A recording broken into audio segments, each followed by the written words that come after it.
Hola, ¿cómo están, comunidad de Rompimiento Televisión? De nueva cuenta con ustedes para poder compartir pues unas ideas, unas reflexiones de uno de los temas que ha estado llamando mucho la atención en estos días recientes. Hoy particularmente el día que grabo esta cápsula es el Día Internacional de las personas desaparecidas, detenidas o desaparecidas, nombrado por Naciones Unidas justo precisamente para no olvidar a estas detenciones forzadas donde desaparecían a las personas, sobre todo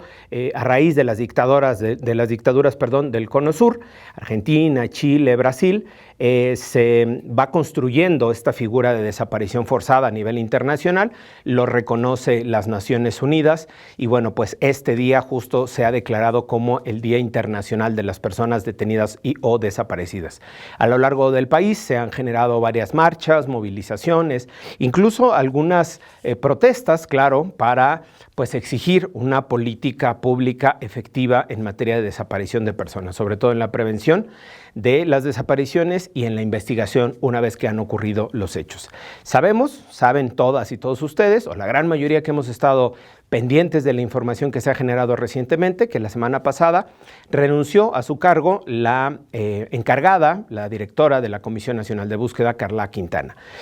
Una abogada, una compañera, también luchadora, no desde la parte del activismo, ella ha estado mucho más en la lucha del proceso judicial, digamos, una activista desde los espacios judiciales, que estaba encargada de la Comisión Nacional de Búsqueda, asumió esta posición en el año 2019, cuando la Comisión Nacional de Búsqueda pues era prácticamente un cascarón, un nombramiento, una nomenclatura, pero no tenía recursos, no tenía personal y no tenía tampoco capacidades de organización y coordinación con otras autoridades para poder realizar realmente su labor, que es pues justo la búsqueda de personas que se encuentran desaparecidas en México. Una labor que ha sido, desde mi particular punto de vista, muy valiosa. Desde luego que hay claroscuros, desde luego que hay pendientes, deja pendientes Carla Quintana, desde luego que también había sectores, grupos de personas desaparecidas que criticaban la actuación de Carla Quintana. No me voy a meter, digamos, a hacer el análisis o un balance sobre su trabajo, sobre su desempeño, sino que eso permitió, digamos, traer a colación o traer a la discusión uno de los grandes temas que sigue pendiente en México, que tiene que ver con las desapariciones,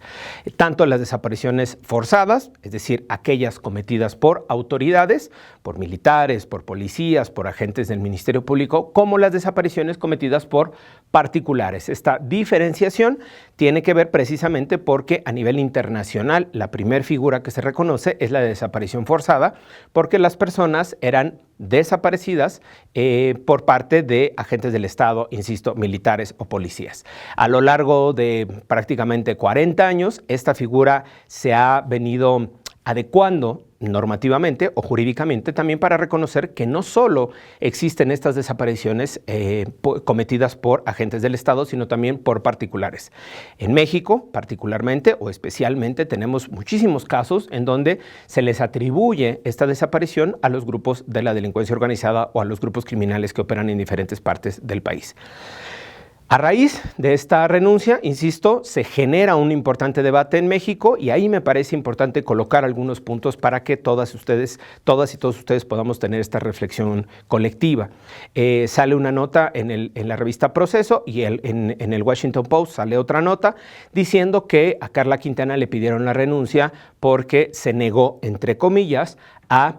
rasurar o a reducir el listado del censo que se tiene del Registro Nacional de Personas Desaparecidas y o Extraviadas. Hace un par de meses, el presidente López Obrador anunció que iba a hacer una revisión o que se iba a hacer una revisión sobre estas estadísticas que se tienen oficiales en el Registro Nacional de Personas Desaparecidas para verificar si efectivamente las personas que están ahí con esos registros siguen todavía en esta condición de desaparecidas y desaparecidos o si su estatus ha cambiado, ya sea a que han sido encontradas con vida, a que han sido encontradas sin vida. Este proceso es un proceso muy importante, es un proceso muy relevante que necesitaría de una metodología muy específica, de una metodología muy precisa. Y a eso voy, me parece que es el punto central.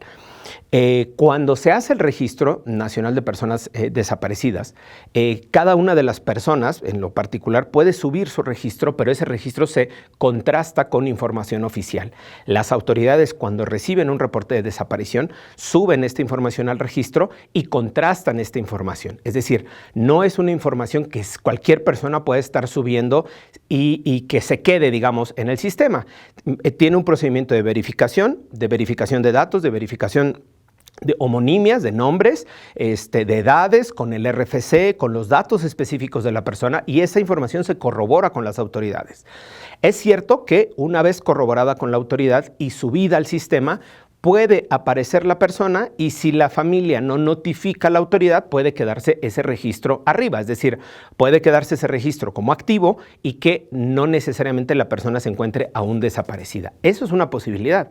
Y me parece que sobre esos datos o sobre esa veracidad, digamos, de los datos ya contrastados con la realidad, se podría hacer una depuración del registro y por lo tanto del censo de personas desaparecidas. Lo que resulta preocupante, y me sumaría a una expresión bastante sutil que dejó ver Carla Quintana en su renuncia, que no se está haciendo con esta metodología, o que no se está haciendo con una precisión que amerita, o con la precisión que amerita este tipo de actualización de censo o actualización del Registro Nacional de Personas Desaparecidas. ¿Por qué? Porque las personas que están ahora encargadas, según la información que se ha hecho pública, las personas que están ahora encargadas de hacer la verificación casa por casa o en contextos donde hay desapariciones generalizadas, son los servidores de la nación que trabajan en la Secretaría del Bienestar. Es decir, son personas que no tienen la capacitación, son personas que no tienen el conocimiento para hacer estos registros,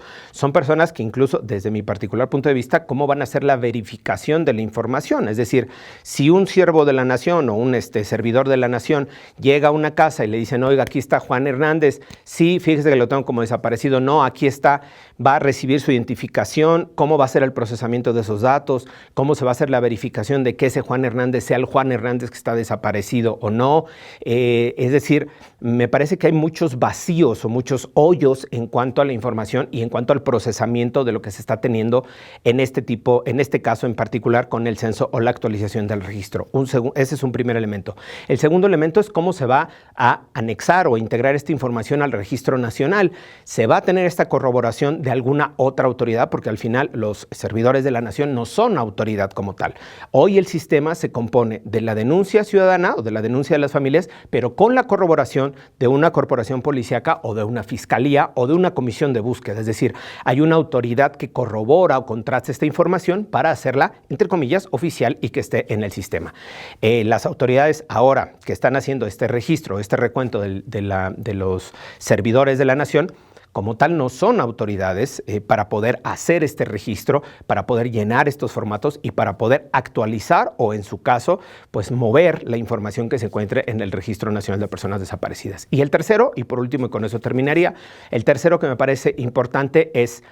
qué nivel de fiabilidad, de confianza se va a tener sobre esta actuación o sobre esta actualización del censo y del registro de personas desaparecidas. A partir de la información que se ha venido generando, hay cuando menos, en el último reporte del año pasado, finales del año pasado, 111,000 personas desaparecidas. Varias de ellas, varios miles, se encuentran en los registros desaparecidos en este sexenio del presidente López Obrador. Se va a hacer el procesamiento histórico desde las personas que están registradas como desaparecidas desde los años 70, porque ese registro es el registro histórico nacional, no solo es de este sexenio, es desde los años 60 o 70. Se va a hacer ese registro histórico, que bueno, cómo se va a corroborar la información y la búsqueda de las personas que están desaparecidas desde los años 70, 80, 90, 2000. Es un larguísimo periodo de tiempo, solo se van a enfocar en corroborar si las personas desaparecidas en este sexenio son realmente desaparecidas o ya fueron encontradas. Es decir, son muchas preguntas, muchas interrogantes, y desde luego que eso ha generado un altísimo nivel de desconfianza en los familiares y en los colectivos de personas desaparecidas. Ojalá que a lo largo de los próximos días el subsecretario Alejandro Encinas tenga pues la voluntad y la capacidad, porque ahora ya no solo basta la voluntad, sino la capacidad de explicar a detalle la metodología que se va a hacer para la actualización de este censo y del Registro Nacional de Personas Desaparecidas. Si no lo logra hacer, sin importar el resultado, va a quedar este velo de duda, este velo de interrogantes, y quizá los familiares, los colectivos desconozcan esta nueva actualización que está haciendo el gobierno federal. Insisto, esperemos que el subsecretario en este proceso tenga la capacidad, la posibilidad y la ganas, la voluntad de explicarnos a todas y a todas qué es lo que está pasando con la actualización del censo del Registro Nacional de Personas Desaparecidas. Muchas gracias.